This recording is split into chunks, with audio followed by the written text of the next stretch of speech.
বৈষম্য বিরোধী ছাত্র আন্দোলনে সাধারণ শিক্ষার্থীদের সঙ্গে আজ থেকে মাঠে থাকার ঘোষণা দিয়ে বিক্ষোভ কর্মসূচির ডাক দিয়েছে বাংলাদেশ জাতীয়তাবাদী ছাত্রদল।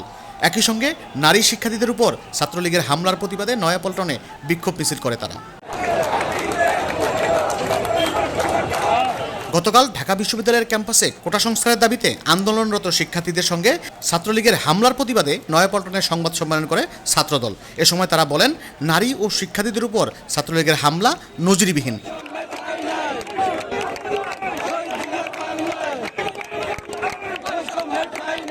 শিক্ষার্থীদের নিয়ে প্রধানমন্ত্রীর কটূক্তির প্রতিবাদ করে তা প্রত্যাহারের দাবি জানায় ছাত্রদলের সভাপতি রাকিবুল ইসলাম রাকিব। এ সময় তিনি জানান, ছাত্রদলের আন্দোলনে ইস্যু যেন ভিন্ন খাতে না যায়, তাই নিজস্ব ব্যানারে আন্দোলনে যাবে না তারা। তবে আজ থেকেই সাধারণ শিক্ষার্থীদের আন্দোলনের সঙ্গে রাজপথে থাকার ঘোষণা দেন তারা।